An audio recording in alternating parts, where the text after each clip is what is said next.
자식놈들이 어떻게 이럴 수 있어? 병실 창밖으로 늦가을 햇살이 스며들었다. 하지만 그 따스함은 침대에 누워있는 나에게 닿지 못했다. 온몸이 쑤시고 아팠다. 갈비뼈가 부러졌다고 했다. 머리도 깨질 듯 아팠다. 그보다 더 아픈 건 마음이었다. 옆 침대에는 아내가 누워 있었다. 눈을 감은 채로. 의사 선생은 전신마비라고 했다. 언제 깨어날지 모른다고도 했다. 나는 그 말을 듣는 순간 무너져 내렸다. 여보, 내가 미안해. 내가 운전을 더 조심했어야 하는 건데. 아내는 대답이 없었다. 규칙적인 심전도 소리만 병실을 채웠다. 사고가 난 지 사흘째였다. 덤프트럭이 신호를 무시하고 달려들었다.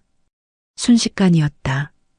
그 거대한 쇳덩어리가 우리 차를 덮치는 순간 나는 이제 끝이라고 생각했다. 그런데 살아났다. 살아나서 이렇게 고통스러운 줄 몰랐다. 그때 내가 죽었어야 했는데, 죽어서 이 모든 고통을 끝냈어야 했는데, 나도 모르게 흐느낌이 터져나왔다. 68년을 살면서 이렇게 서럽게 운 적이 없었다. 교사로 살면서, 교장으로 살면서 늘 의젓하고 단단하게 살아왔다. 학생들 앞에서 눈물을 보인 적도 없었다. 그런데 지금은 참을 수가 없었다. 병실 문이 열렸다. 간호사가 들어와 나를 살폈다. 젊은 간호사였다. 아마 우리 손주뻘 되는 나이였을 것이다. 교장 선생님, 괜찮으세요? 통증이 심하시면 진통제를 더 드릴게요. 괜찮아요. 약은 됐어요. 가족분들한테는 연락이 닿았나요? 가족. 그 말에 또다시 눈물이 핑 돌았다. 아직이요. 간호사는 안타까운 표호로 고개를 끄덕이고 나갔다. 병원에서는 계속 우리 아들한테 연락을 시도했다. 하지만 닿지 않았다. 해외여행 중이라고 했다. 며느리도 마찬가지였다. 해외여행. 우리가 이렇게 죽을 고비를 넘기고 있는데 우리 아들은 어딘가 따뜻한 나라에서 여유를 즐기고 있을 것이다. 나는 천장을 바라보았다. 형광등이 희미하게 깜빡였다. 42년 전 준호가 태어났을 때가 떠올랐다. 처자들이었다. 아내와 나는 그 작은 생명을 품에 안고 얼마나 기뻐했던가. 밤새 울어도 짜증 한 번 내지 않았다. 기저귀를 갈아주고 분유를 먹이고 재우고 그 모든 게 행복이었다. 준호야, 아빠가 너한테 최고로 해줄게. 넌 이 세상 무엇과도 바꿀 수 없는 우리 보물이야. 그렇게 키웠다. 사교육비가 아까운 적 없었다. 준호가 원하는 건 다 해줬다. 과외, 학원, 해외 연수, 대학도 좋은 곳으로 보냈다. 유학도 보냈다. 졸업하고 대기업에 취직했을 때 나와 아내는 정말 가슴이 벅찼다. 우리 아들 이제 다 컸네. 이제 우리 걱정은 안 해도 되겠어. 그렇게 말했다. 그런데 언제부터였을까? 준호가 우리를 멀리하기 시작한 게 처음엔 바쁜 거라고 생각했다. 대기업 임원이면 바쁘지. 회의도 많고 야근도 많고 출장도 많을 거야. 그러니까 부모한테 연락 못하는 거겠지. 그렇게 이해하려고 했다. 하지만 시간이 지날수록 그게 아니라는 걸 알게 됐다. 명절에도 얼굴을 보기 힘들었다. 오더라도 한두 시간 앉아있다가 급한 일이 있다며 가버렸다. 손주들 생일에도 오지 않았다. 아니, 손주들. 우리 손주 이름이 뭐더라? 큰애가 지민이, 작은애가 지훈이. 아, 맞다. 지민이와 지훈이. 초등학생과 유치원생이었다. 귀여운 나이였다. 할아버지 할머니를 좋아할 나이였다. 그런데 우리는 그 아이들과 거의 만나지 못했다. 며느리 미선이가 아이들 교육에 신경을 많이 썼다. 영어 유치원, 피아노, 수영, 태권도. 주말마다 바빴다. 그래서 우리 집에 올 시간이 없다고 했다. 아이들 교육이 중요하잖아요. 요즘 세상에 뒤처지면 안 되잖아요. 미선이가 그렇게 말했을 때 나는 할 말을 잃었다. 교육. 나도 평생 교육자로 살았다. 아이들을 가르치는 게 얼마나 중요한지 안다. 하지만 그게 전부는 아니지 않나? 가족과의 시간, 정, 사랑. 그런 것들도 중요하지 않나? 미선 씨, 그래도 가끔은 아이들 데리고 놀러 오세요. 할아버지, 할머니가 보고 싶어 하시잖아요.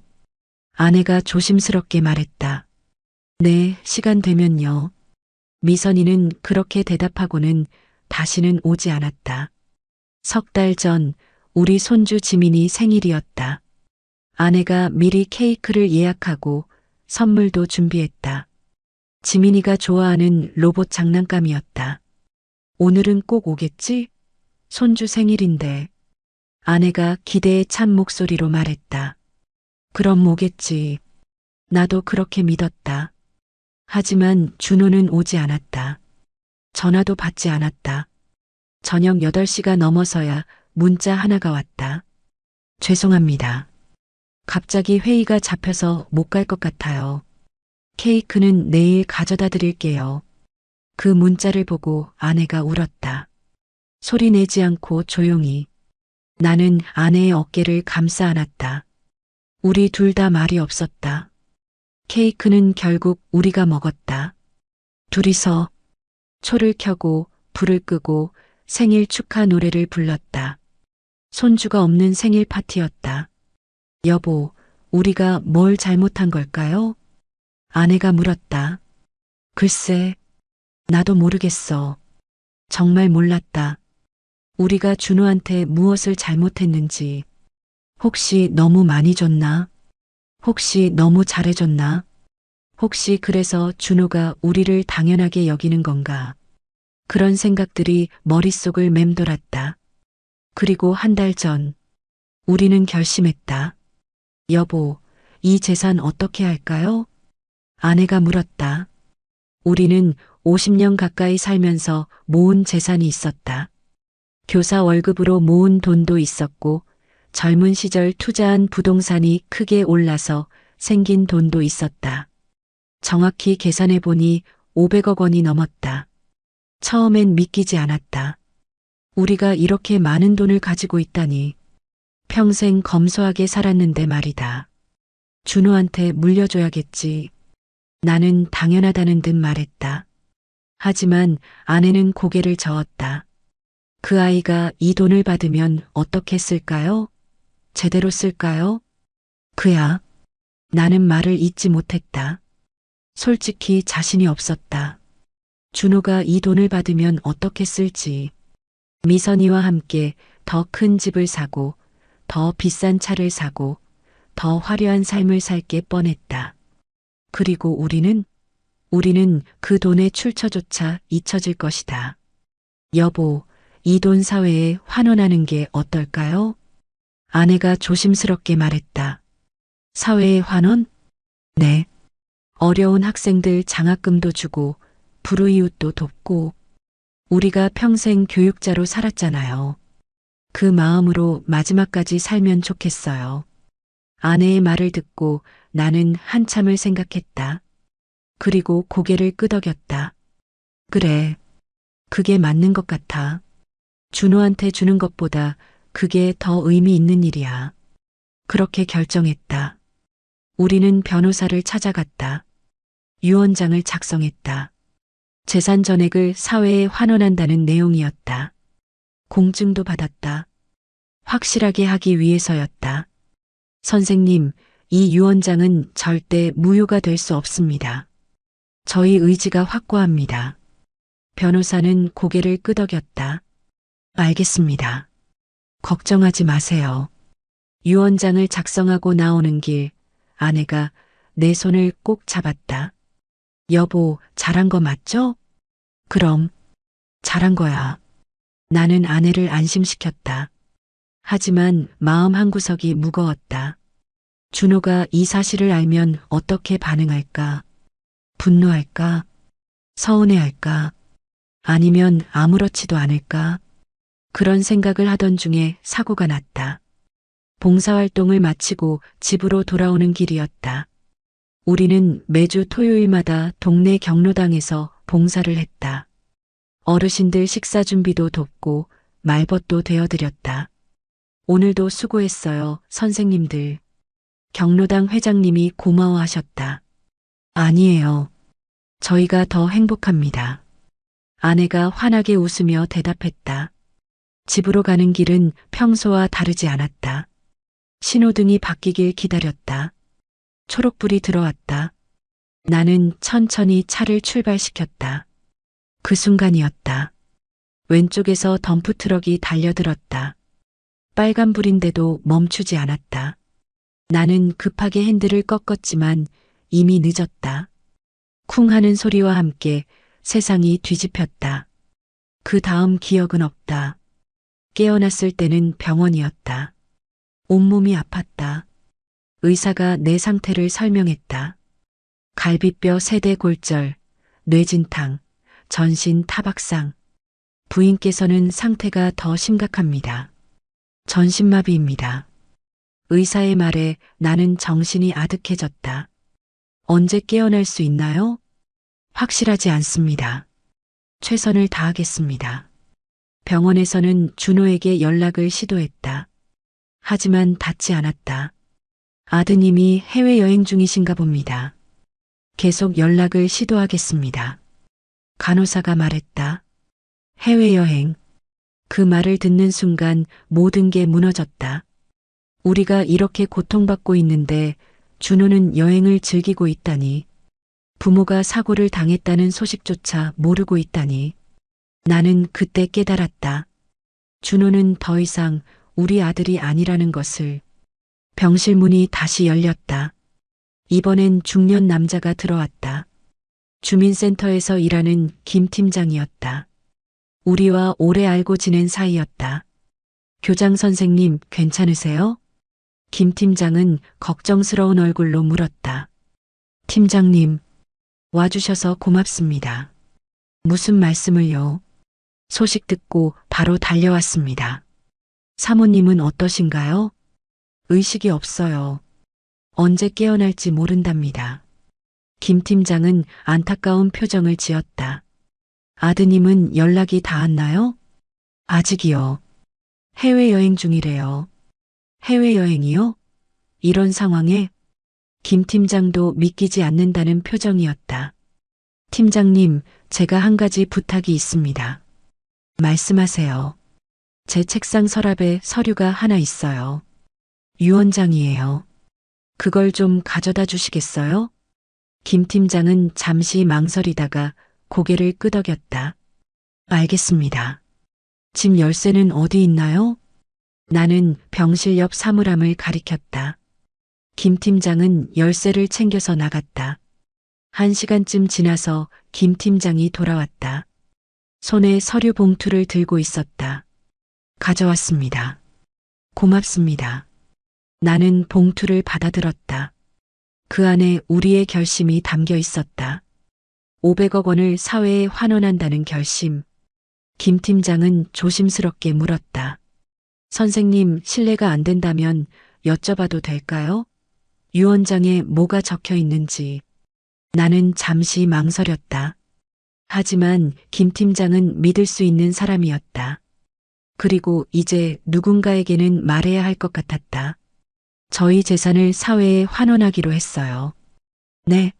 사회에요? 네. 아들한테 물려주지 않기로 했어요. 김 팀장은 놀란 표정을 감추지 못했다. 그게 얼마나 되는데요? 500억쯤 됩니다.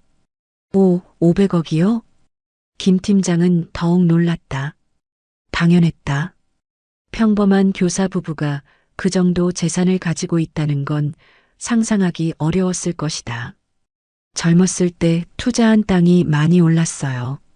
그것도 모르고 살았는데 정리해보니 그렇더라고요. 그런 큰 돈을 아드님한테 안 주신다고요? 네. 그 아이는 이미 충분히 가졌어요. 우리 도움 없이도 잘 살고 있어요. 그리고 나는 말을 멈췄다. 그리고요? 우리한테 관심이 없어요. 부모로 생각하지 않는 것 같아요. 김 팀장은 아무 말도 하지 못했다. 그저 안타까운 표정으로 나를 바라볼 뿐이었다. 이 500억 절대 준호한테 한 푼도 줄 수 없습니다. 그 아이는 더 이상 내 자식이 아니에요. 이틀 후 병실 문이 거칠게 열렸다. 아버지, 준호의 목소리였다. 숨을 헐떡이며 달려오는 발소리가 들렸다. 나는 천천히 고개를 돌렸다. 준호가 서 있었다. 정장 차림이었다. 해외여행에서 막 돌아온 모양이었다. 얼굴이 까맣게 그을려 있었다. 며느리 미선이도 그 뒤에 서 있었다. 선글라스를 머리에 걸친 채였다. 아버지, 괜찮으세요? 어머니는요? 준호가 다급하게 물었다. 하지만 그 목소리에는 진심이 느껴지지 않았다. 형식적인 걱정이었다. 마치 의무를 다하는 것처럼. 나는 대답하지 않았다. 그저 준호를 바라만 봤다. 아버지, 왜 그러세요? 점리가 심하세요? 너 지금 몇 시에 왔니? 아, 그게 공항에서 경찰분들이 기다리고 계셔서요. 사고 소식을 그제야 들었어요. 바로 달려왔습니다. 바로 달려왔다. 사고가 난 지 닷새가 지나서. 어머니는 어떠세요? 미선이가 물었다. 그 목소리도 마찬가지였다. 걱정보다는 형식이 먼저였다. 의식이 없어. 네, 의식이요? 전신마비래. 언제 깨어날지 모른대. 준호와 미선이는 서로 얼굴을 마주봤다. 그 눈빛에서 나는 알 수 있었다. 걱정이 아니라 당혹감이었다. 아버지, 그럼 치료비는 어떻게 해? 걱정 마. 우리 보험 있어. 아, 네. 그럼 다행이네요. 다행이라니. 아내가 의식불명인데 다행이라니. 나는 더 이상 말하고 싶지 않았다. 고개를 돌려 창밖을 바라봤다. 아버지, 화나셨어요? 준호가 조심스럽게 물었다. 화가 날 일이 뭐가 있겠니? 부모가 죽을 고비를 넘기는데 여행이나 즐기고 있었으니. 당연한 거지. 아버지, 그게 아니라. 됐어. 이제 와서 변명하지 마. 너희들 갈 데가. 여기 있어봤자 불편하기만 하잖아. 준호는 더 이상 말하지 못했다. 미선이가 준호의 팔을 잡아 끌었다. 여보, 아버님 좀 쉬시게 해드려요. 우리 밖에서 얘기해요. 두 사람은 병실을 나갔다. 문이 닫히는 소리가 들렸다. 나는 한숨을 내쉬었다. 그때 복도에서 목소리가 들렸다. 준호와 미선이의 대화였다. 문이 완전히 닫히지 않았는지 소리가 새어 들어왔다. 여보, 김 팀장님이 아까 뭐라고 했어? 미선이의 목소리였다. 유언장 얘기. 유언장? 아버님이 유언장을 쓰셨다고? 그런 것 같아. 그럼 재산은 얼마나 되는데? 글쎄, 집이랑 땅이랑 합치면 꽤 될 거야. 얼마나? 한 2, 30억? 2, 30억? 그것밖에 안 돼? 미선이의 목소리가 실망스러웠다. 뭐, 그 정도면 괜찮잖아. 그래도 좀 실망인데. 교장 선생님이셨는데. 나는 그 대화를 들으며 씁쓸하게 웃었다. 2, 30억. 그것도 적다고 생각하는구나. 500억이라는 걸 알면 얼마나 놀랄까. 잠시 후 김 팀장이 병실로 들어왔다. 선생님, 아드님이 오셨네요. 네. 이제야 왔어요. 그래도 다행입니다. 가족이 곁에 있으면 힘이 되시잖아요. 나는 대답하지 않았다. 김 팀장은 조심스럽게 말을 이었다. 선생님, 아까 아드님 부부가 저한테 물어보더라고요. 뭐요? 유언장에 대해서요. 뭐라고 하셨어요? 자세한 건 말씀드리지 않았습니다. 다만 선생님께서 유언장을 작성하셨다는 것만 알려드렸어요. 그랬군요. 근데 선생님. 네, 아드님 부부 표정이 좀 이상했어요. 마치 재산을 계산하는 것 같은 느낌이랄까요? 나는 쓴웃음을 지었다. 그럴 겁니다. 그 아이들은 이미 우리 재산에만 관심이 있으니까요. 선생님, 팀장님, 제가 부탁 하나만 더 드려도 될까요? 말씀하세요. 최 사장님께 연락 좀 해주세요. 제가 급히 만나고 싶다고. 최 사장은 동네에서 상가 건물을 여러 채 가지고 있는 사람이었다. 나와는 40년 지기였다. 젊었을 때 같이 사업도 했었다. 지금은 은퇴해서 여유롭게 지내고 있었다. 최 사장님이요? 알겠습니다. 김 팀장이 나가고 얼마 지나지 않아 준호가 다시 들어왔다.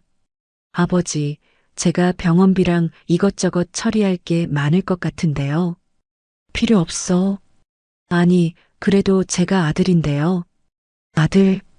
나는 준호를 똑바로 쳐다봤다. 너 정말 내가 아들이라고 생각하니? 아버지, 그게 무슨 말씀이세요? 너 지난 1년 동안 우리 집에 몇 번 왔니? 준호는 대답하지 못했다. 지민이 생일에도 안 왔지. 핑계만 대고. 아버지, 그건 정말 회의가. 됐어. 변명하지 마. 나도 회사 다녀봐서 안다. 회의가 그렇게 갑자기 잡히는 거 아니야. 아버지, 가. 이제 너 갈 때가. 난 너 같은 아들 필요 없어. 준호의 얼굴이 굳었다. 아버지께서 지금 많이 힘드셔서 그러시는 거죠. 제가 이해할게요.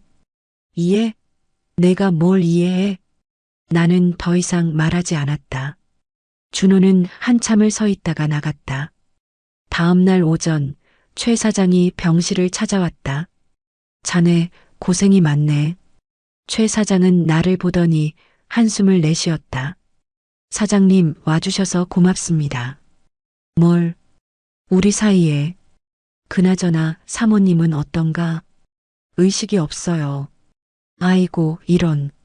최 사장은 아내가 누워있는 침대를 바라보며 안타까워했다. 사장님, 제가 부탁이 있어서 모셨어요. 말해보게. 제 금고 열쇠 가지고 계시잖아요. 아, 그거 가지고 있지. 그걸 김 팀장님한테 전해주세요. 그리고 금고 안에 있는 서류들 좀 확인해 달라고 하세요. 무슨 서류? 중요한 서류들이에요. 특히 봉투에 담긴 것들. 최 사장은 고개를 끄덕였다. 알았네. 근데 왜 갑자기? 혹시 모를 일에 대비하려고요. 제가 만약. 나는 말을 잇지 못했다. 무슨 소리야? 자네 멀쩡하잖아. 아니에요. 모르는 일이에요. 그리고 준호한테는 절대 알려주지 마세요. 최 사장은 의아한 표정을 지었지만 더 묻지 않았다. 알았네. 자네가 그러면 그렇게 하지. 그날 오후 준호 부부는 변호사 사무실을 찾아갔다. 김 팀장한테 들은 얘기였다. 선생님, 아드님 부부가 유언장 무효화 방법을 알아보고 있는 것 같아요. 그럴 줄 알았어요. 어떻게 하시겠어요? 일단 지켜봅시다. 저 아이들이 어떻게 나오는지. 사실 나는 준호가 이렇게까지 할 줄은 몰랐다. 아무리 그래도 부모가 병원에 누워 있는데 유언장 무효화부터 알아본다니. 선생님, 혹시 마음 바꾸실 생각은 없으세요? 김 팀장이 조심스럽게 물었다. 무슨 말씀이세요? 재산을 아드님한테 주시는 걸로요. 절대 안 됩니다. 나는 단호하게 말했다. 저 아이는 이미 자식이 아니에요. 돈만 밝히는 사람일 뿐이에요. 그날 밤 준호가 다시 병실에 왔다. 아버지, 제가 좀 여쭤볼 게 있는데요. 뭔데? 유언장 쓰셨다면서요? 누가 그래? 김 팀장님이 말씀하시던데요. 나는 아무 대답도 하지 않았다. 아버지, 재산이 얼마나 되는지 여쭤봐도 될까요? 왜? 궁금해? 아니, 그게 아니라 제가 알아야 정리도 하고 그러지 않겠어요. 내가 정리할 건 없어. 네? 내 재산은 내가 알아서 할 거야. 아버지, 그래도 제가 아들인데. 아들이면 뭐해? 부모가 죽을 고비 넘기는데 여행이나 다니는 아들이. 준호의 얼굴이 붉어졌다. 아버지, 그건 정말 어쩔 수 없는 상황이었어요. 됐어. 나가. 아버지, 나가라고. 나는 소리를 질렀다. 갈비뼈가 쑤셨다. 하지만 참을 수 없었다.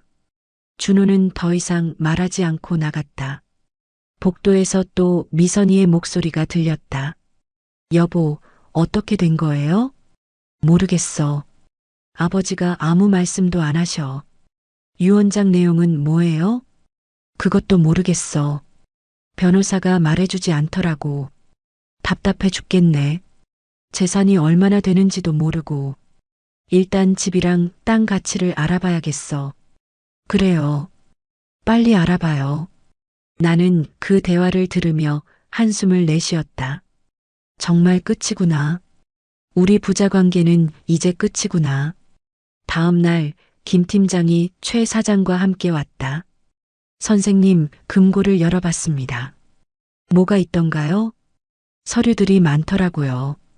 그리고 김 팀장은 말을 멈췄다. 그리고요? 봉투가 하나 있었어요. 편지들이 들어있더라고요. 편지? 네. 오래된 편지들이었어요. 최 사장이 끼어들었다. 자네, 그 편지들. 혹시 윤희 씨한테 받은 거 아닌가? 윤희. 그 이름을 듣는 순간 나는 숨이 멎는 것 같았다. 40년 전 이름이었다. 내 첫사랑의 이름이었다. 사장님, 그 얘기는 미안하네. 근데 봉투에 그렇게 적혀 있더라고. 윤희에게서. 나는 눈을 감았다. 윤희.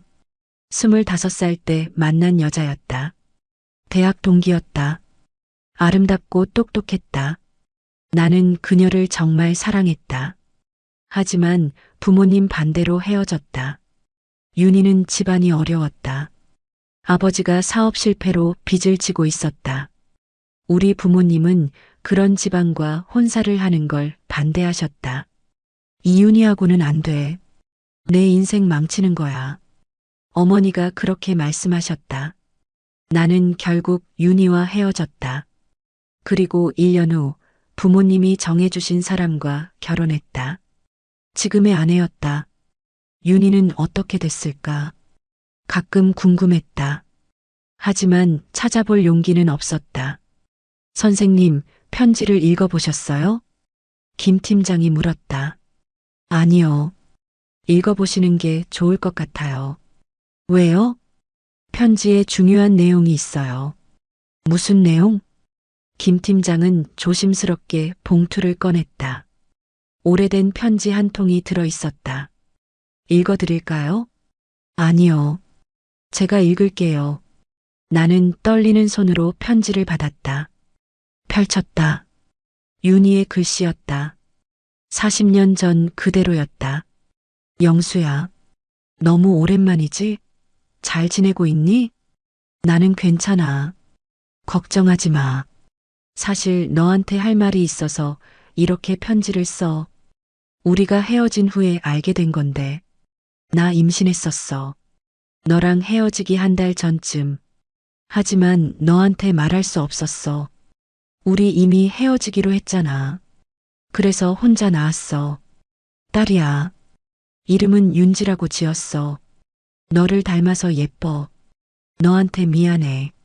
하지만 나는 잘 키울 수 있어. 걱정하지 마. 행복하게 살아. 윤희가 편지를 읽는 동안 눈물이 흘러내렸다. 딸, 나한테 딸이 있었다.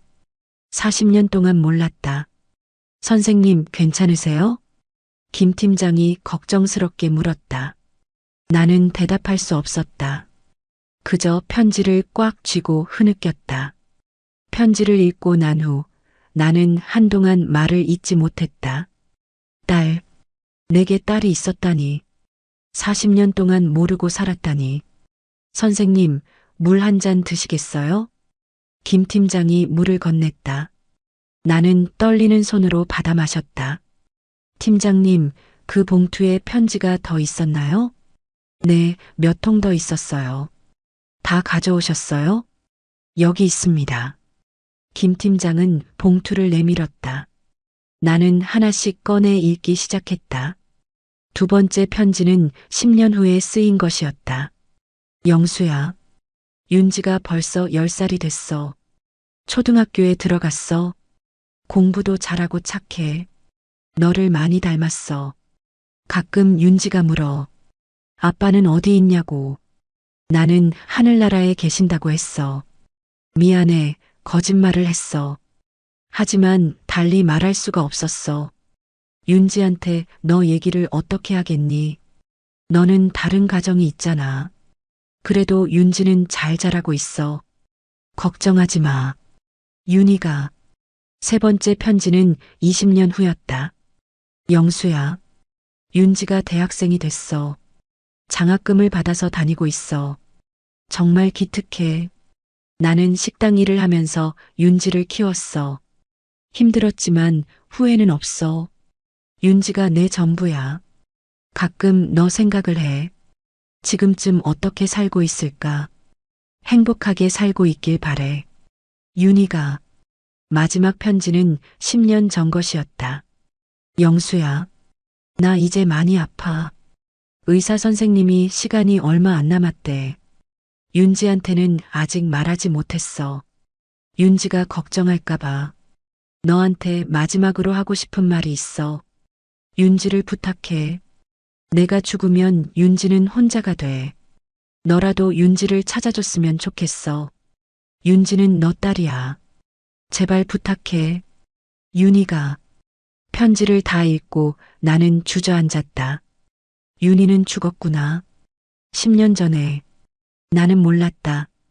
윤지는 20년 넘게 혼자 살아왔구나. 선생님, 괜찮으세요? 최 사장이 물었다. 사장님, 나한테 딸이 있었어요. 그런 것 같네. 40년 동안 몰랐어요. 자네 잘못이 아니야. 몰랐으니까. 아니에요. 내 잘못이에요. 윤희를 버린 게 잘못이에요. 나는 고개를 떨구었다. 지금이라도 찾아야지. 김 팀장이 말했다. 찾을 수 있을까요? 찾아봐야죠. 제가 도와드릴게요. 고맙습니다. 그때 병실 문이 열렸다. 준호였다. 아버지, 누구 찾는다는 거예요? 준호가 물었다. 우리 대화를 엿들은 모양이었다. 내가 알 필요 없는 일이야. 아버지, 저도 아들인데 알 권리가 있지 않나요? 아들, 내가. 나는 비웃었다. 아버지, 그렇게 말씀하시면. 됐어. 나가. 준호는 화난 표정으로 나갔다. 복도에서 미선이와 수군거리는 소리가 들렸다. 여보, 무슨 얘기 들었어요? 누군가를 찾는다는 것 같아. 누구요? 모르겠어. 근데 뭔가 수상해. 혹시 재산이랑 관련된 사람 아닐까요? 그럴 수도 있겠네. 빨리 알아봐야 해요. 우리가 모르는 사람한테 재산이 넘어가면 안 되잖아요. 나는 그 대화를 듣고 한숨을 내쉬었다. 역시 저 아이들은 돈밖에 모른다. 팀장님, 윤지를 빨리 찾아야 할 것 같아요. 알겠습니다. 제가 최대한 빨리 찾아보겠습니다. 김 팀장은 바로 움직였다. 며칠 후 전화가 왔다. 선생님 찾았습니다. 정말요? 네. 윤지 씨는 서울에 살고 있어요. 작은 식당을 운영하고 있더라고요. 식당이요? 네. 혼자서 하는 작은 한식당이에요. 주소 좀 알려주세요. 지금 바로 가시게요? 네. 당장 가고 싶어요. 선생님, 아직 몸 상태가 괜찮아요. 이대로 있을 수가 없어요. 나는 의사 선생 몰래 병원을 빠져나왔다. 김 팀장이 차를 가져왔다. 선생님, 정말 괜찮으세요? 괜찮아요. 가요. 차는 서울 외곽의 조용한 주택가로 향했다. 작은 골목길 안쪽에 식당이 있었다. 윤진의 밥상. 간판이 소박했다. 나는 차에서 내렸다. 다리가 후들거렸다. 선생님, 제가 모시고 들어가요.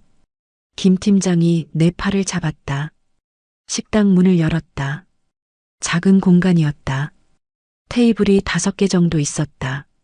주방에서 여자가 나왔다. 어서 오세요. 그 순간 나는 숨이 멎었다. 윤이었다. 아니, 윤이가 아니었다. 하지만 너무나 닮았다. 얼굴, 눈, 미소. 모든 게 윤희와 똑같았다. 손님, 괜찮으세요? 여자가 걱정스럽게 물었다. 저기. 나는 말을 잇지 못했다. 일단 앉으시죠. 물 가져다 드릴게요. 여자는 나를 자리로 안내했다. 물을 가져다 줬다. 많이 놀라셨나 봐요. 천천히 드세요. 고맙습니다. 나는 물을 마시며 여자를 바라봤다. 윤지, 내 딸. 40년 만에 만난 내 딸. 주문하시겠어요? 아, 네. 뭐가 맛있나요? 된장찌개가 제일 인기 있어요. 그럼 그걸로요. 윤지는 주방으로 들어갔다. 나는 그 뒷모습을 바라보며 눈물을 삼켰다. 잠시 후 된장찌개가 나왔다. 구수한 냄새가 났다. 맛있게 드세요. 고맙습니다. 나는 숟가락을 들었다. 한 입 떴다. 윤희의 맛이었다.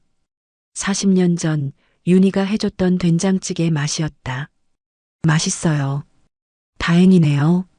윤지가 환하게 웃었다.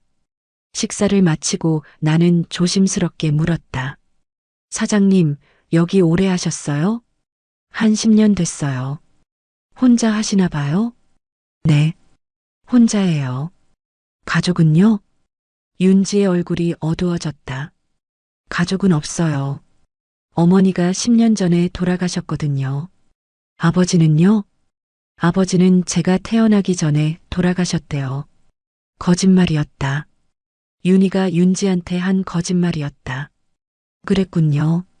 힘드셨겠어요. 괜찮아요. 이제 익숙해요. 윤지는 웃었지만 그 웃음 뒤에 슬픔이 숨어 있었다. 나는 더 이상 참을 수 없었다. 윤지 씨, 네, 저한테 할 말이 있어요. 무슨 말씀이세요? 제가 사실은 그때 식당 문이 열렸다. 준호였다. 뒤에 미선이도 있었다. 아버지, 여기 계셨네요. 준호가 다가왔다. 너 어떻게 여길?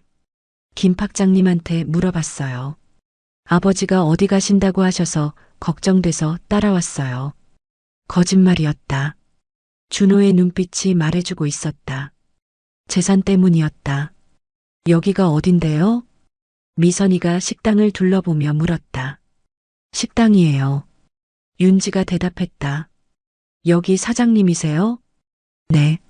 미선이는 윤지를 위아래로 훑어봤다. 그 시선이 불편했다. 아버지, 여기 왜 오신 거예요? 준호가 물었다. 그냥이요? 몸도 안 좋으신데 갑자기 식당에? 준호는 의심스러운 표정이었다. 혹시 이분이랑 아는 사이세요? 미선이가 물었다. 그건 나는 대답을 망설였다. 윤지한테 아직 말하지 못했는데. 아버지, 솔직히 말씀하세요. 이분이 누구예요? 준호가 다그쳤다. 너한테 말할 필요 없어. 아버지. 준호의 목소리가 커졌다. 윤지는 당황한 표정으로 우리를 바라봤다. 저기 무슨 일이세요? 여기서 이러시면 안 돼요. 아니에요. 죄송해요. 나는 윤지한테 사과했다. 아버지, 집에 가요. 몸 상태가 안 좋으시잖아요. 준호가 내 팔을 잡았다. 나는 준호의 손을 뿌리쳤다. 아버지, 이분은 내 딸이야. 순간 식당이 조용해졌다. 준호와 미선이는 입을 벌린 채 굳어 있었다. 윤지도 놀란 표정이었다. 네, 뭐라고요? 윤지가 물었다. 윤지 씨, 제가 당신 아버지예요. 무슨 말씀을 하시는 거예요? 당신 어머니 이름이 윤희 씨 맞죠? 네, 맞는데요. 저는 김영수예요. 당신 어머니의 옛 연인이었어요. 윤지는 한참을 나를 바라봤다. 어머니가 말씀하셨어요. 아버지는 돌아가셨다고. 거짓말이었어요. 어머니가 저한테 말하지 않으신 거예요. 왜요? 제가 다른 사람과 결혼했으니까요. 윤지의 눈에 눈물이 고였다. 그럼 저는 뭐예요? 어머니가 혼자 저를 키우신 건 아버지 때문이에요? 미안해요. 미안하다고요? 40년 동안 모르고 계셨으면서요?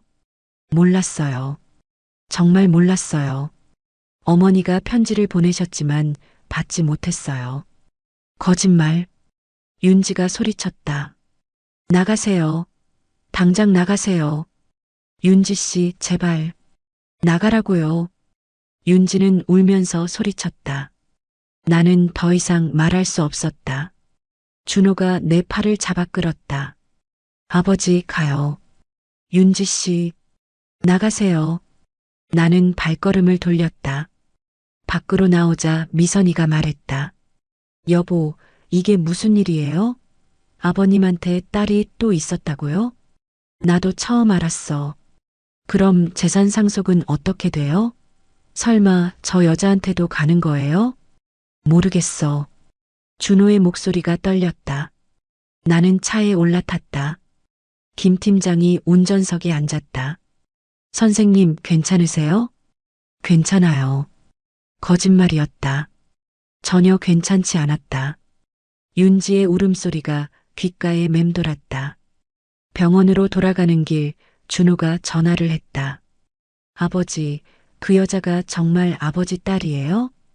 그래. 확인은 하셨어요? 편지로 확인했어. 편지요? 그걸 어떻게 믿어요? 윤희가 보낸 편지야. 거짓말할 이유가 없어. 그래도 유전자 검사는 해봐야 하지 않아요? 왜? 내가 믿기지 않아? 아니, 그게 아니라 확실하게 해야 하잖아요. 됐어. 끊는다. 나는 전화를 끊었다. 준호는 이미 계산을 하고 있었다. 재산을 나눠야 한다는 계산을. 병실로 돌아오자 아내가 누워 있었다. 여전히 의식이 없었다. 여보, 우리한테 딸이 있었대요. 윤희한테서 난 딸이요. 내가 몰랐어요. 40년 동안 몰랐어요. 나는 아내 손을 잡고 말했다. 아내는 대답이 없었다. 하지만 심전도가 조금 빨라진 것 같았다. 여보, 깨어나요. 제발 깨어나서 나 좀 도와줘요. 난 어떻게 해야 할지 모르겠어요. 그때 아내의 손가락이 움직였다. 여보, 나는 깜짝 놀랐다. 아내의 눈꺼풀이 떨렸다. 천천히 눈을 떴다. 여보, 깨어났어요? 아내는 나를 바라봤다. 입술이 움직였다. 준호, 유 원장, 절대로. 그 말을 남기고 다시 눈을 감았다. 여보, 여보. 나는 간호사를 불렀다. 의사들이 달려왔다. 잠깐 의식이 돌아왔어요. 다행입니다. 좋은 신호예요. 의사가 말했다. 하지만 나는 아내의 마지막 말이 신경 쓰였다. 준호, 유 원장, 절대로. 무슨 뜻이었을까? 아내가 잠깐 깨어났다는 소식은 빠르게 퍼졌다. 준호가 병실로 달려왔다. 아버지, 어머니가 깨어나셨다면서요? 잠깐 의식이 돌아왔다가 다시 잠드셨어. 뭐라고 하셨어요? 그냥. 나는 아내의 말을 준호한테 알려주고 싶지 않았다. 아버지, 어머니 말씀이 뭐였어요? 저도 들을 권리가 있잖아요. 권리? 내게 무슨 권리가 있어? 저 아들이잖아요. 준호가 목소리를 높였다. 목소리 낮춰. 여긴 병원이야. 아버지가 너무하시잖아요.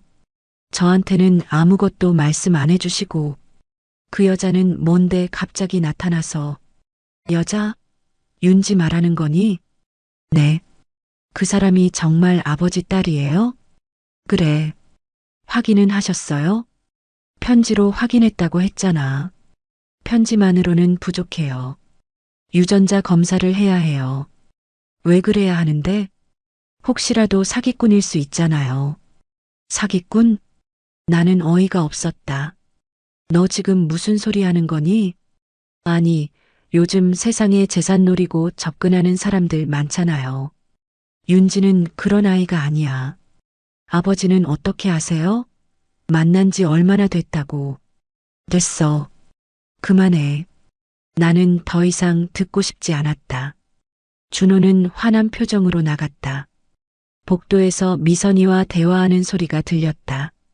여보, 어떻게 됐어요? 아버지가 아무 말씀도 안 하셔. 그 여자 때문에 우리가 손해보는 거 아니에요? 그러게. 유전자 검사라도 해야 하는데 변호사한테 다시 상담받아봐요. 대책을 세워야 해요. 나는 한숨을 내쉬었다. 저 아이들은 끝까지 재산 생각뿐이구나. 다음 날 김 팀장이 찾아왔다. 선생님, 아드님 부부가 변호사 사무실을 다시 찾아갔더라고요. 그래요? 유 원장 무효화하는 방법을 알아보고 있는 것 같아요. 그럴 줄 알았어요. 어떻게 하시겠어요? 일단 지켜보죠. 그리고 선생님. 네. 윤지 씨 얘기인데요. 윤지가 뭐라고 했나요? 제가 찾아가서 설명을 했어요. 선생님이 정말 몰랐다고. 편지도 받지 못하셨다고. 뭐라고 하던가요? 처음엔 믿지 않으려고 하더라고요. 하지만 어머니 편지를 보여드렸더니. 그래서요? 많이 혼란스러워 하시더라고요.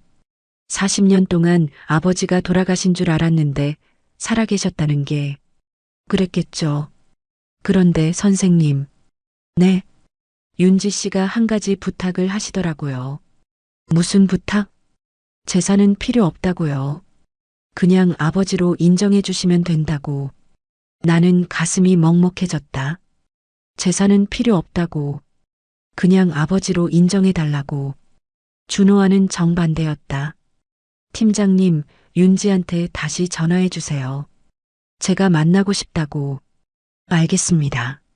며칠 후 윤지가 병원을 찾아왔다. 조심스럽게 병실 문을 열었다. 들어와요. 나는 반갑게 말했다. 윤지는 천천히 들어왔다. 손에 과일 바구니를 들고 있었다. 이거 드시라고 가져왔어요. 고마워요. 앉아요. 윤지는 의자에 앉았다. 우리는 한동안 말이 없었다. 윤지 씨. 네. 지난번에는 미안했어요. 갑자기 나타나서 놀라게 했죠. 괜찮아요. 저도 너무 흥분했어요. 이해해요. 당연히 그럴 수 있어요. 김 팀장님한테 얘기 들었어요. 정말 몰랐다고요. 그래요. 어머니가 편지를 보냈지만 받지 못했어요. 이사를 여러 번 했거든요. 어머니가 그렇게 힘들게 사셨는데 윤지의 목소리가 떨렸다. 미안해요. 정말 미안해요. 이제 와서 미안하다고 하면 뭐해요? 알아요. 하지만 달리 할 말이 없네요. 윤지는 고개를 숙였다. 어머니가 돌아가시기 전에 말씀하셨어요. 아버지를 원망하지 말라고. 아버지도 어쩔 수 없었을 거라고. 어머니가 그런 말씀을? 네. 그래도 저는 아버지가 미웠어요. 어머니를 버린 사람이라고 생각했으니까. 그럴만해요. 하지만 김 팀장님 얘기 듣고 생각이 좀 바뀌었어요. 아버지도 몰랐던 거니까. 고마워요. 그런데 한 가지 물어봐도 될까요? 뭐든지 물어봐요. 아버지는 저를 딸로 인정해 주실 건가요? 나는 윤지를 똑바로 바라봤다. 당연하죠. 당신은 내 딸이에요. 윤지의 눈에 눈물이 고였다. 감사합니다. 내가 고마워요. 용서해줘서. 우리는 한참을 말없이 앉아 있었다. 그때 병실 문이 열렸다. 준호였다. 아버지, 이분이 또 왜 여기? 준호는 윤지를 보더니 인상을 찌푸렸다. 준호야, 인사해. 윤지라고 해. 내 누나야. 누나요? 무슨, 내 딸이야. 너보다 2살 위니까 누나지. 준호의 얼굴이 굳었다. 아버지, 농담하시는 거죠? 농담 아니야. 윤지는 내 딸이 맞아. 유전자 검사는 하셨어요? 필요 없어. 필요 없다니요? 이런 중요한 일을. 됐어. 윤지는 내 딸이야. 끝이야. 준호는 윤지를 노려봤다. 윤지는 불편한 표정으로 자리에서 일어났다. 저 그만 가볼게요. 벌써? 좀 더 있다가요. 괜찮아요. 다음에 다시 올게요. 윤지는 병실을 나갔다. 준호가 문을 닫더니 말했다. 아버지, 정신 차리세요. 저 여자가 사기꾼일 수도 있어요. 사기꾼이 아니야. 어떻게 아세요? 알아. 윤희 얼굴을 똑같이 닮았어. 그리고 윤희 편지도 있어. 편지는 위조할 수 있어요. 됐어. 더 이상 말하지 마. 아버지, 나가. 나는 소리쳤다. 준호는 더 이상 말하지 않고 나갔다. 일주일 후 법원에서 연락이 왔다. 준호가 유언장 무효 소송을 제기했다는 것이었다. 선생님, 아드님이 소송을 냈어요. 김 팀장이 말했다. 그럴 줄 알았어요. 어떻게 하시겠어요? 맞서야죠. 변호사를 구해야겠어요. 제가 좋은 변호사 한 분 알아요. 소개해 드릴게요. 며칠 후 변호사를 만났다. 중년의 여자 변호사였다. 선생님, 상황을 들었습니다. 아드님이 선생님의 정신 상태를 문제 삼고 있더군요. 정신 상태요? 네. 교통사고로 인한 뇌진탕으로 판단력이 흐려졌다고 주장하고 있어요. 말도 안 돼요. 나 멀쩡해요. 저도 알아요. 하지만 법정에서는 증명해야 해요. 어떻게요? 의사소견서가 필요해요. 그리고 유언장을 작성할 당시 선생님이 정상적인 판단력을 가지고 있었다는 증거들을 모아야 해요. 알겠습니다. 그리고 한 가지 더 문제가 있어요. 뭔가요? 윤지 씨 때문이에요. 윤지가 왜요? 아드님 측에서 윤지 씨의 존재를 문제 삼고 있어요. 갑자기 나타난 딸이라는 거죠. 윤지는 내 딸이 맞아요. 저도 믿어요. 하지만 법정에서는 유전자 검사 결과가 필요해요. 그래요? 그럼 검사하죠. 윤지 씨가 동의하시나요? 제가 말씀드릴게요. 나는 윤지한테 전화했다. 윤지 씨 유전자 검사를 해야 할 것 같아요. 네. 왜요? 준호가 소송을 냈어요. 유언장 무효 소송이요. 아. 법정에서 우리가 부녀 관계라는 걸 증명해야 해요. 알겠어요. 검사하죠. 미안해요. 괜찮아요. 당연한 절차니까요. 일주일 후 유전자 검사 결과가 나왔다. 친자 확률 99.99%. 윤지는 내 딸이 맞았다. 법정 날이 다가왔다. 나는 김 박장과 변호사와 함께 법원으로 갔다. 준호와 미선이도 와 있었다. 그들의 변호사도 있었다. 재판이 시작됐다. 준호 측 변호사가 먼저 말했다. 재판장님, 피고인은 교통사고로 인한 뇌 손상으로 정상적인 판단을 할 수 없는 상태입니다. 그런 상태에서 작성된 유언장은 무효입니다. 우리 변호사가 반박했다. 재판장님, 피고인은 사고 전에 유언장을 작성했습니다. 그 당시에는 완전히 정상이었습니다. 의사소견서도 있습니다. 의사소견서가 제출됐다. 준호 측 변호사가 다시 말했다. 그렇다 하더라도 피고인은 자식을 배제하고 전 재산을 사회에 환원하려 합니다. 이는 정상적인 판단이 아닙니다. 재판장님, 재산 처분은 개인의 자유입니다. 피고인은 평생 교육자로 살았고 사회에 환원하고 싶어 합니다. 이것은 매우 합리적인 결정입니다. 하지만 친자식을 배제하는 것은 친자식이 부모를 방치했습니다.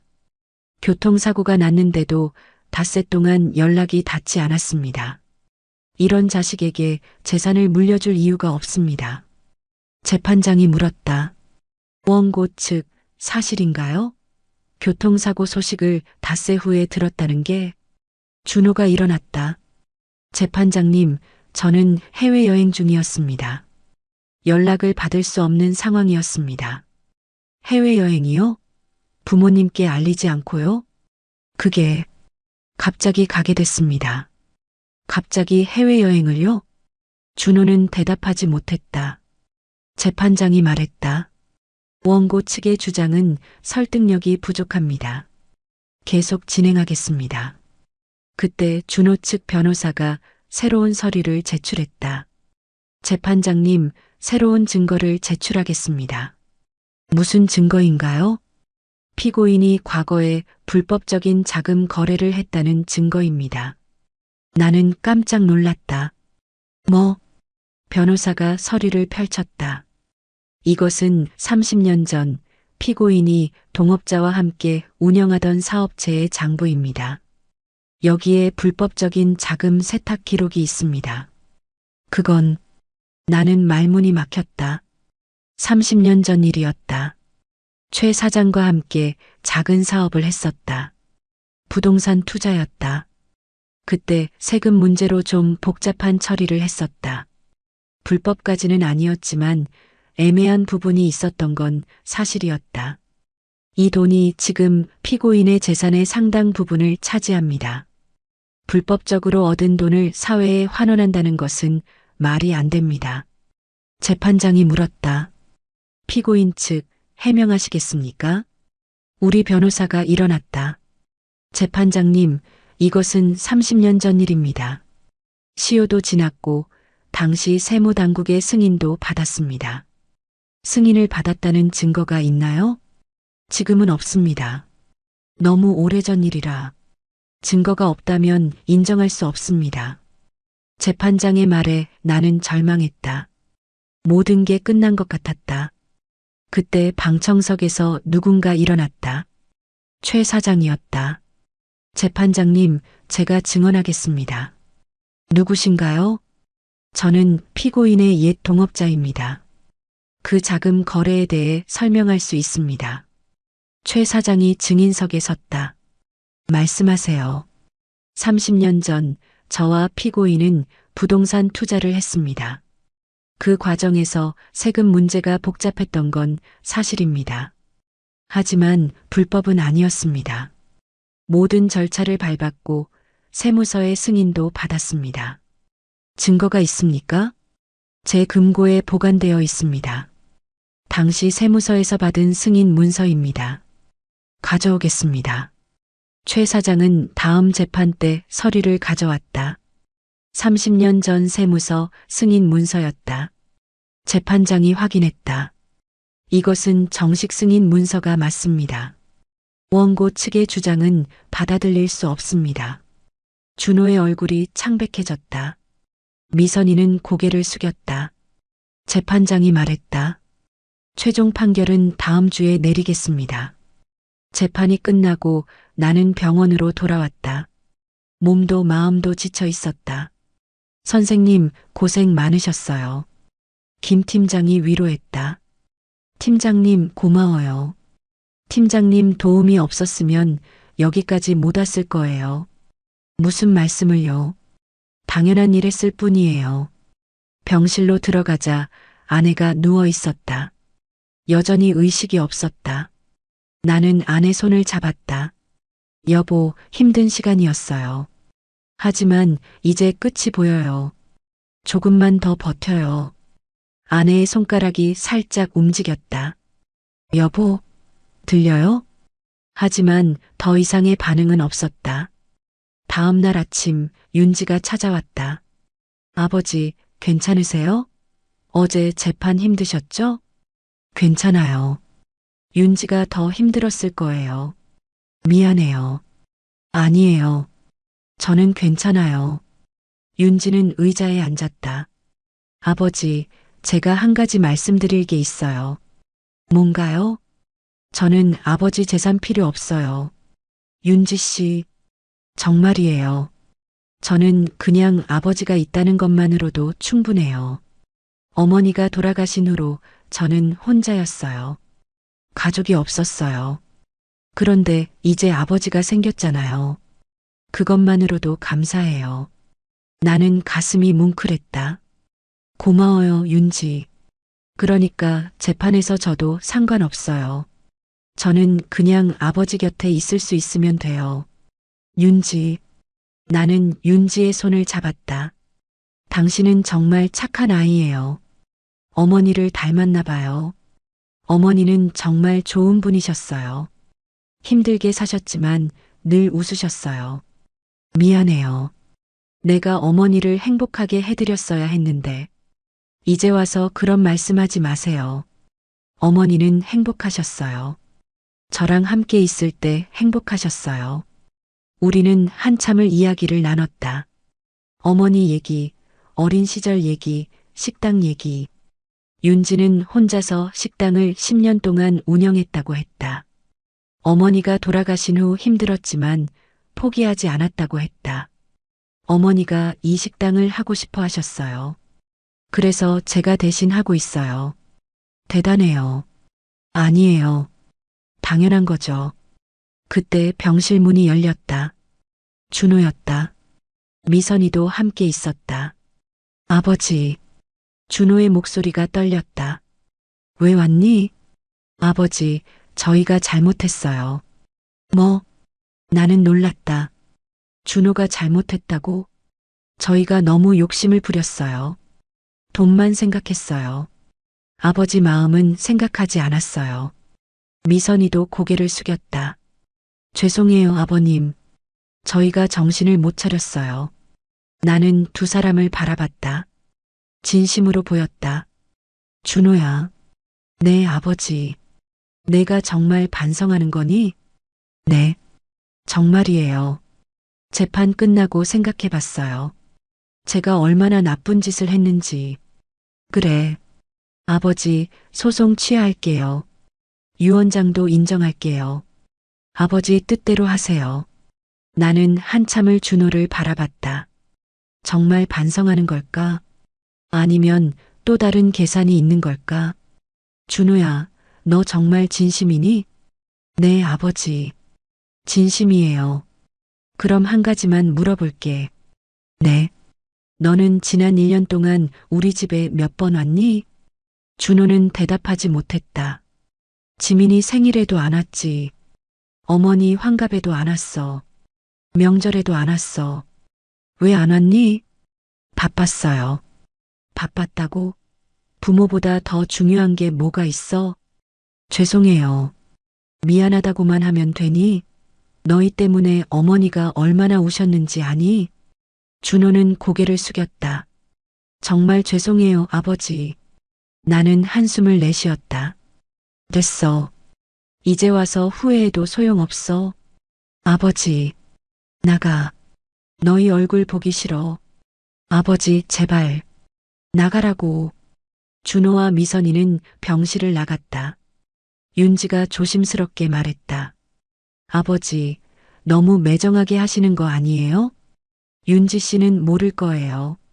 저 아이들이 얼마나 우리를 무시했는지. 그래도 아버지 아들이잖아요. 아들이라고 다 아들이 아니에요. 윤지는 더 이상 말하지 않았다. 일주일 후 최종 판결이 내려졌다. 재판장은 나의 손을 들어줬다. 피고인의 유언장은 유효합니다. 피고인은 정상적인 판단력을 가지고 있었으며 재산 처분은 개인의 자유입니다. 원고의 주장은 받아들일 수 없습니다. 법정에서 나오는데 준호가 기다리고 있었다. 아버지, 뭐야? 정말 죄송합니다. 준호는 무릎을 꿇었다. 일어나. 아버지 용서해 주실 때까지 안 일어날 거예요. 됐어. 일어나라고. 아버지. 준호는 울기 시작했다. 미선이도 눈물을 흘렸다. 나는 두 사람을 바라봤다. 진심이었다. 이제야 진심으로 후회하는 것 같았다. 준호야, 내 아버지, 너 정말 반성하는 거지? 네, 정말이에요. 그럼 약속해. 앞으로는 부모를 소홀히 하지 않겠다고. 약속할게요. 절대 그러지 않을게요.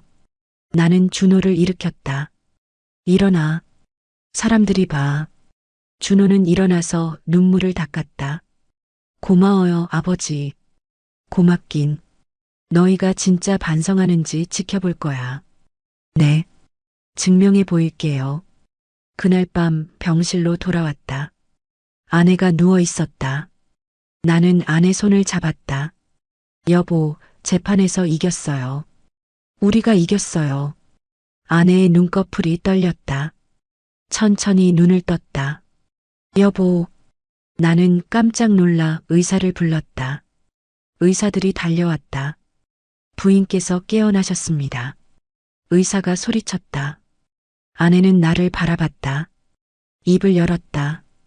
재판, 이겼어요?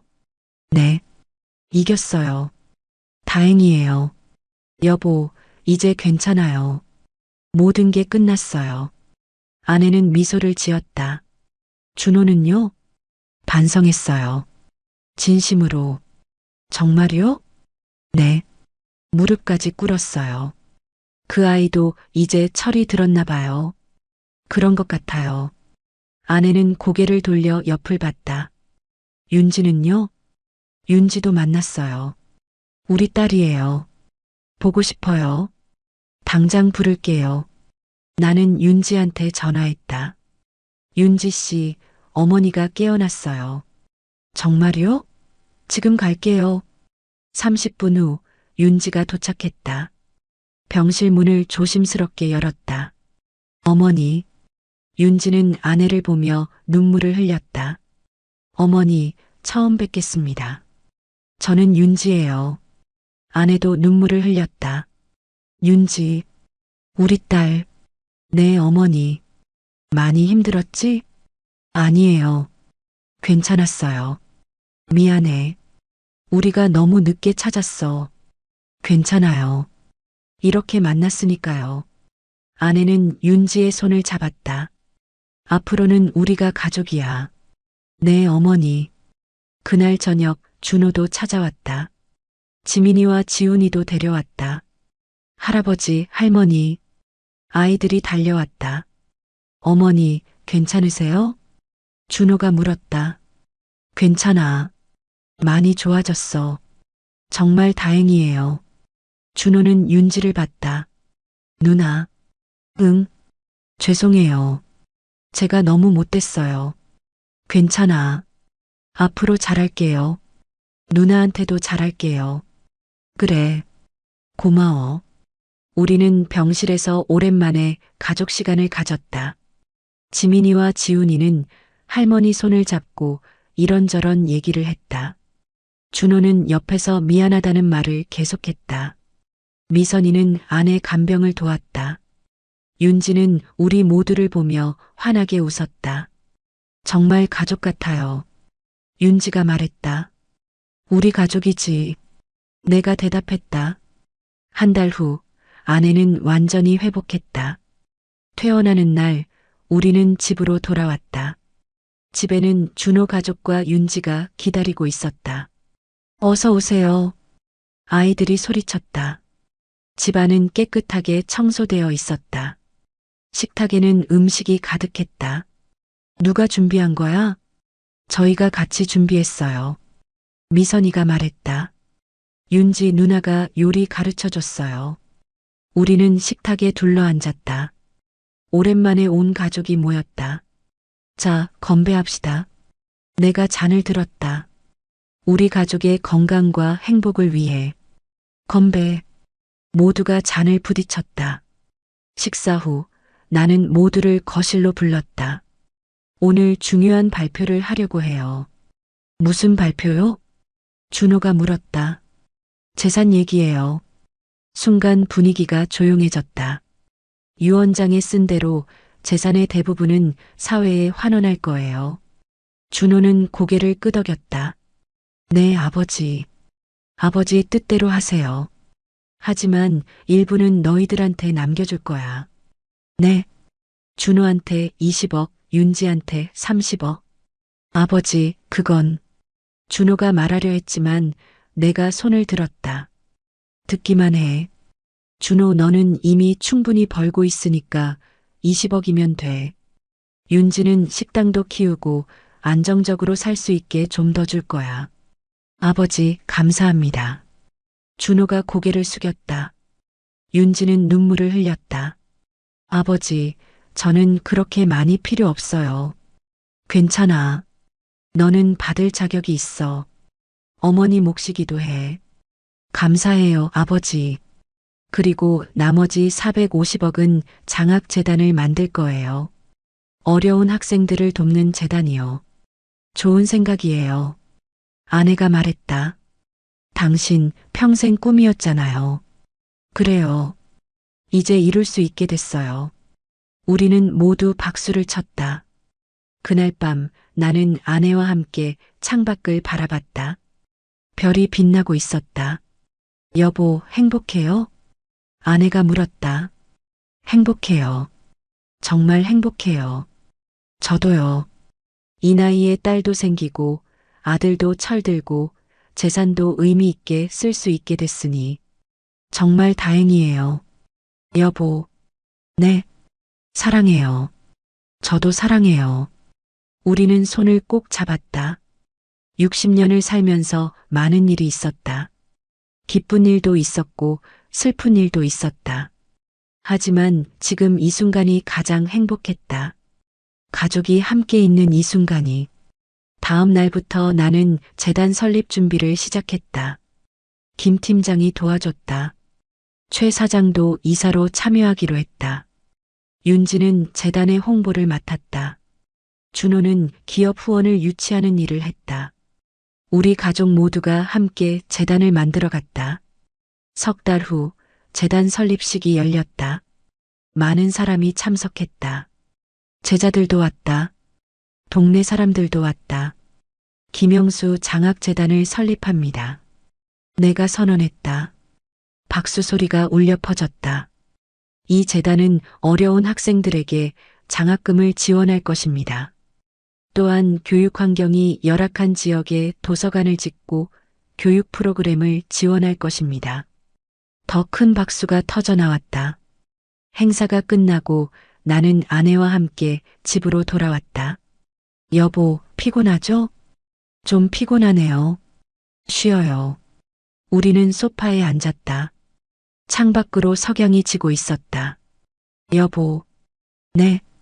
인생 참 신기해요. 왜요? 60년을 살면서 이렇게 많은 일이 있었는데 결국 중요한 건 가족이더라고요. 맞아요. 돈도 명예도 다 소용없어요. 가족이 곁에 있어야 행복한 거예요. 그래요. 우리 이제 그걸 알았으니 다행이에요. 나는 아내의 손을 잡았다. 우리는 말없이 석양을 바라봤다.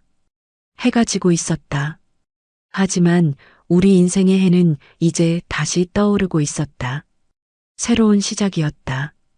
진정한 행복의 시작이었다. 1년 후 재단은 100명이 넘는 학생에게 장학금을 지원했다. 세계 지역에 도서관도 지었다. 윤지의 식당은 더 큰 곳으로 이전했다. 손님이 많아졌다. 준호는 매주 우리 집을 찾아왔다. 지민이와 지훈이도 할아버지 할머니를 자주 만났다. 우리는 진짜 가족이 됐다. 나는 가끔 생각한다. 그때 사고가 나지 않았다면 어땠을까? 아마 우리는 계속 멀어졌을 것이다. 준호는 계속 무관심했을 것이고 나는 계속 실망했을 것이다. 윤지는 영영 만나지 못했을 것이다. 사고는 불행이었지만 동시에 전환점이었다. 우리에게 진짜 중요한 게 무엇인지 깨닫게 해준 사건이었다. 지금 나는 행복하다. 아내와 함께, 자식들과 함께, 손주들과 함께. 이게 진짜 행복이다. 돈이 많아서 행복한 게 아니라 사랑하는 사람들과 함께 있어서 행복한 것이다. 인생의 황혼기에 깨달은 진리였다. 늦었지만 깨달아서 다행이다.